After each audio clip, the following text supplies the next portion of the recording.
تبارك وتعالى في كلامه المجيد. أعوذ بالله من الشيطان الرجيم. بسم الله الرحمن الرحيم.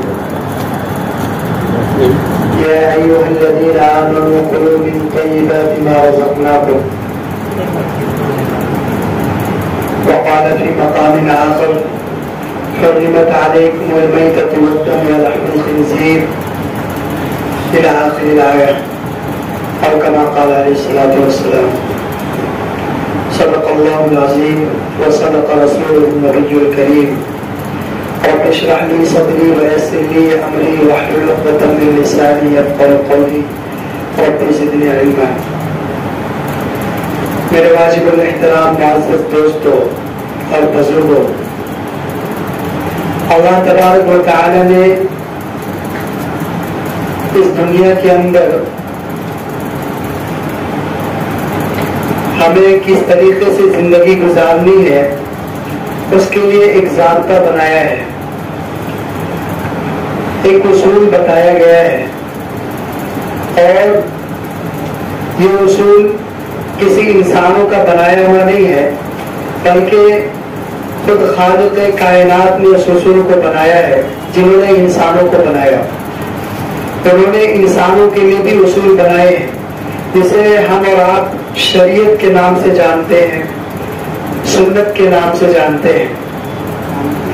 شریعت یہ اللہ تبارک و تعالیٰ کا بنایا ہوا قانون ہے، جو اللہ تبارک و تعالیٰ نے خود بنایا ہے۔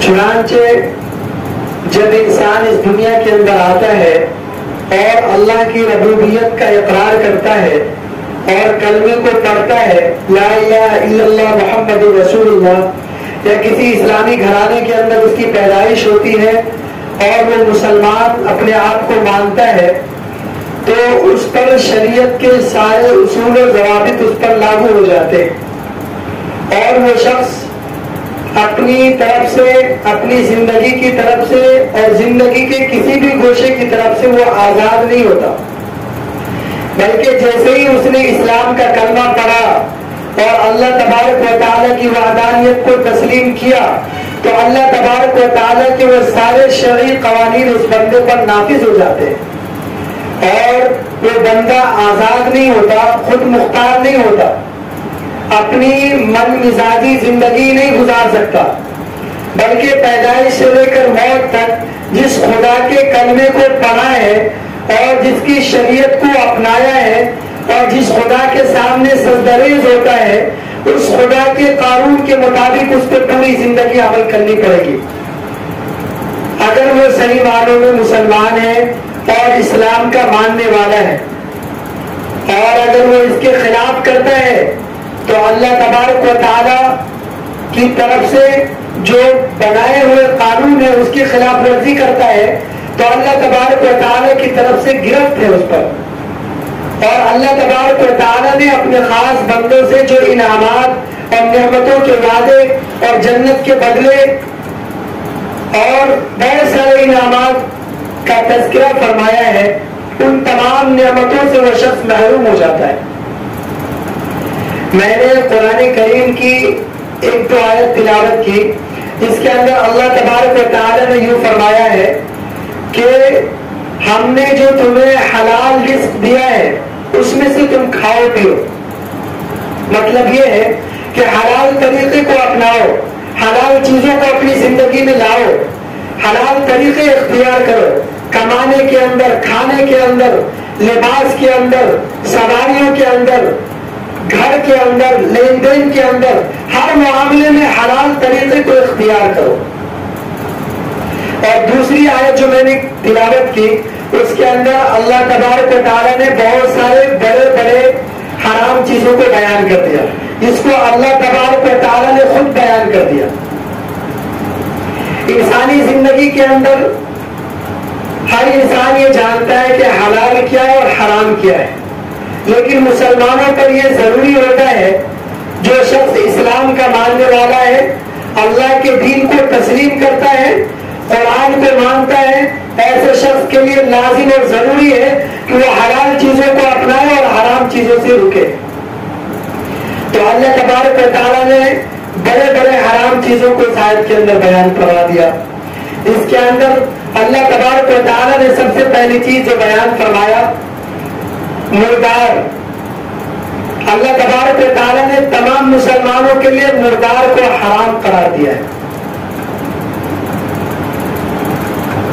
کسی بھی مسلمان کے لیے مرے ہوئے جانور کا گوشت کھانا درست نہیں ہے، جائز نہیں ہے، چاہے وہ مرغی ہو، بکری ہو، بکرا ہو، کوئی سی بھی جانور ہو۔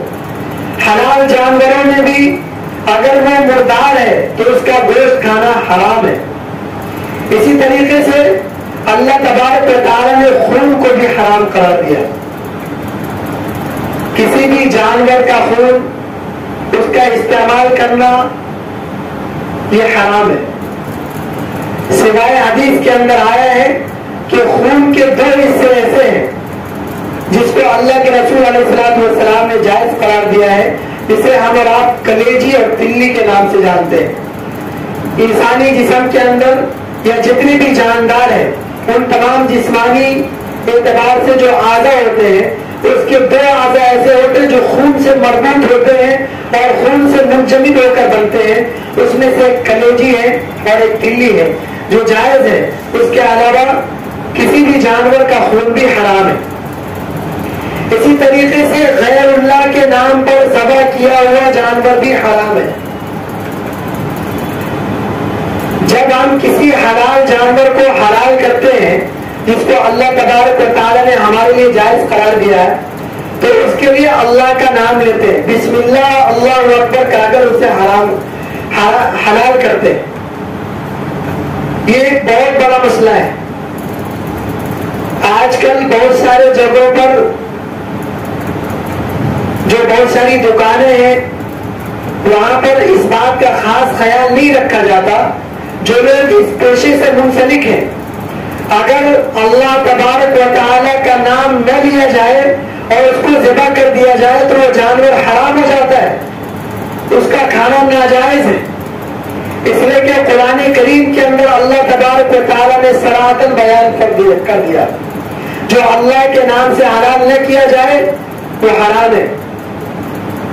اسی طریقے سے غیر اللہ کے نام پر ذبح کیا ہوا جانور بھی حرام ہے۔ آج کل ہمارے معاشرے کے اندر ہم بہت سارے مسلمان منت مانگتے ہیں، باباؤں کے نام پر جانور کو ذبح کرتے ہیں اور باباؤں کے نام سے اور اپنے مرحومین کے نام سے اولیاء اللہ کے نام سے کچھ جانور کو مخصوص کرتے ہیں ایصال ثواب کے لیے۔ تو آپ یاد رکھیں شرعی اعتبار سے اگر کسی بابا کے نام پر کسی جانور کو آپ نے مخصوص کیا، چاہے وہ بکرا ہو، مرغے ہو، مرغیاں ہو، تو بابا کے نام پر مخصوص کرنا اور اس کو حلال کرنا وہ جائز نہیں ہے۔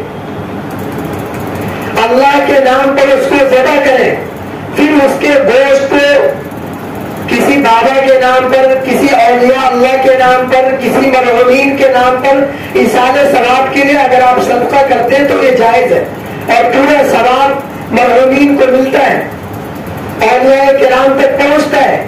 لیکن آپ نے اگر کسی جانور کو خاص کر دیا کہ فلاں بابا کے نام سے یہ جانور ہے اور اس کو ذبح کر دیا گیا تو یہ جائز نہیں ہے۔ اسی طریقے سے اللہ تبارک و تعالیٰ نے بہت ساری ناجائز چیزوں کو بیان فرما دیا ہے اور حدیث پاک کے اندر بہت ساری چیزوں کو ناجائز کو بتایا گیا، کون سی چیزیں حرام ہیں، کون سی چیزیں حلال ہیں، صراحتاً بہت ساری چیزوں کو بیان فرمایا گیا۔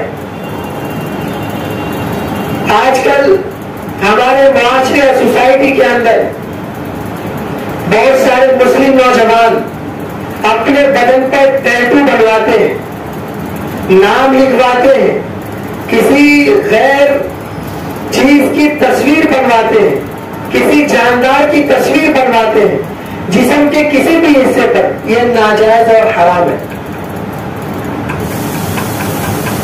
مسلمانوں کو اس مسئلے کو سمجھنا چاہیے۔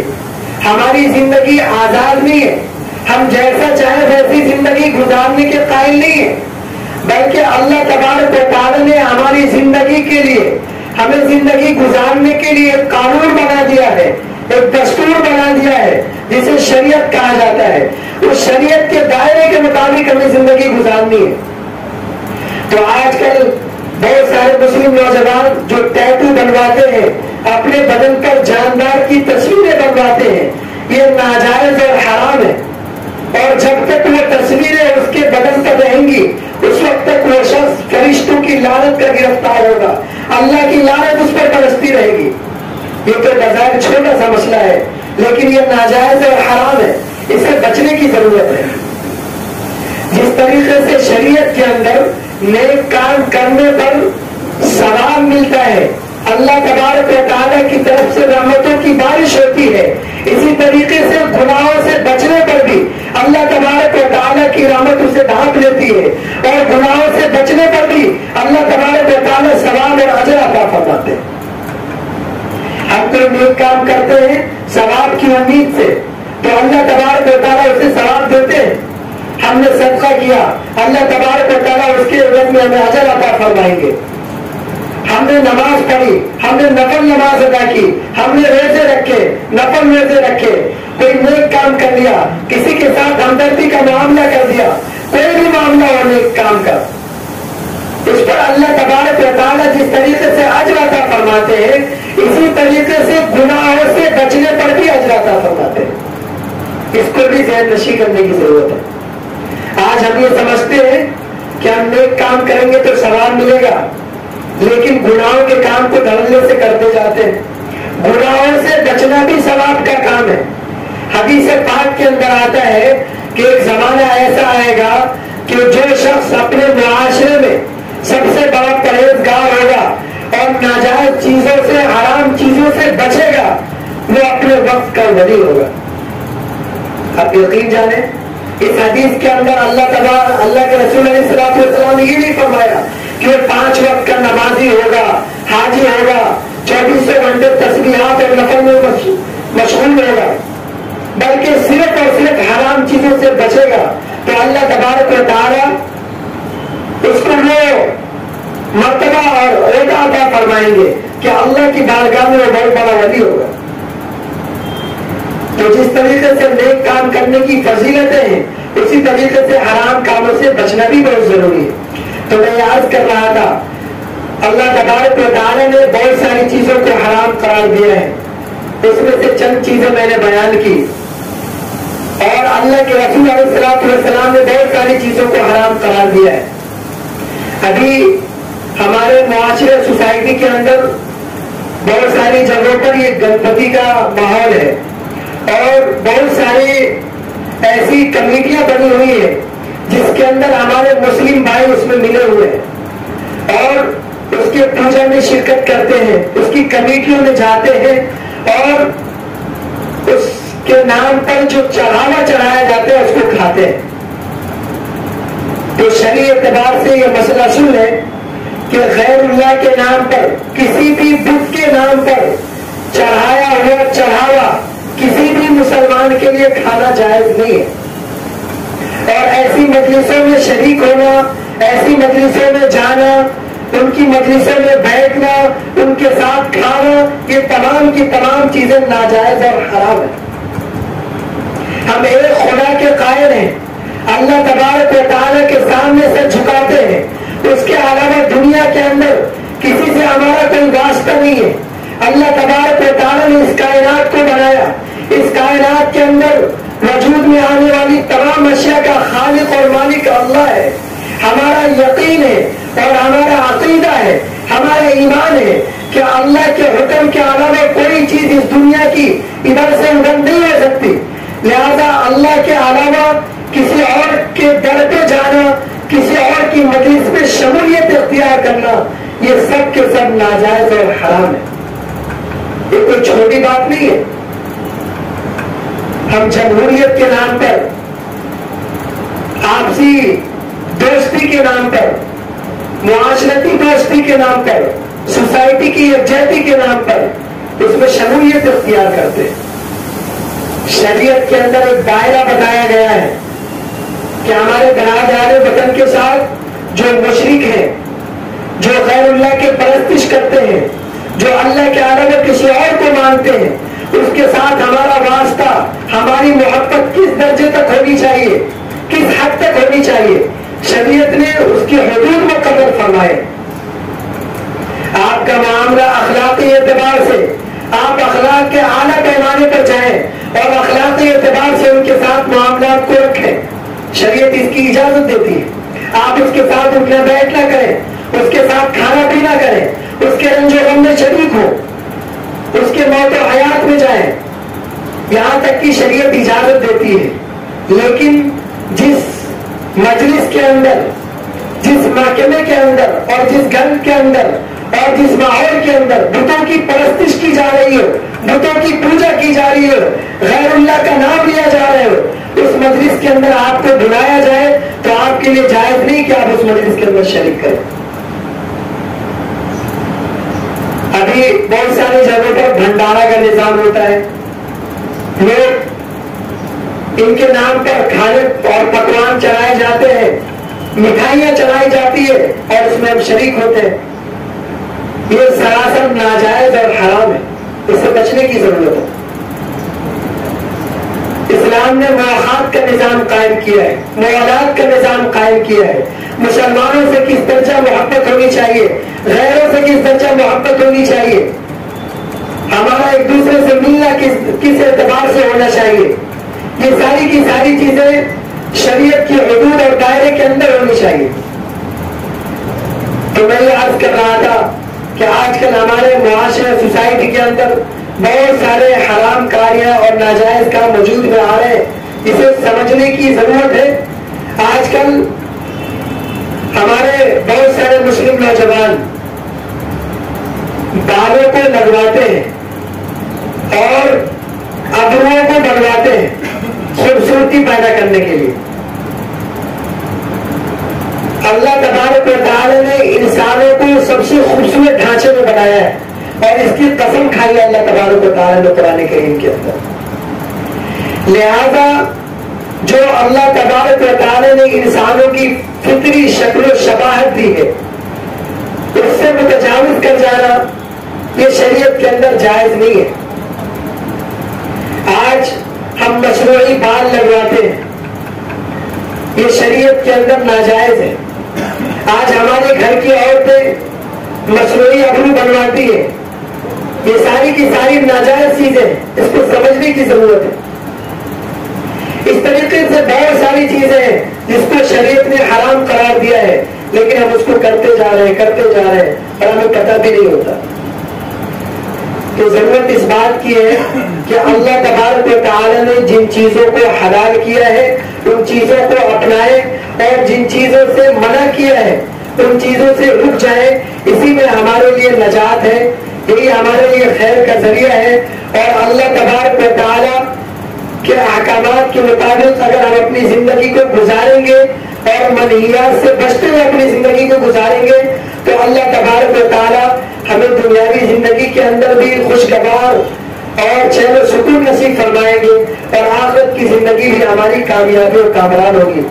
اللہ تبارک و تعالی سے دعا فرمائے اللہ تبارک و تعالی ہم تمام کو احکام شرعیہ کے مطابق عمل کی توفیق نصیب فرمائے۔ آمین و آخر دعوانا الحمدللہ۔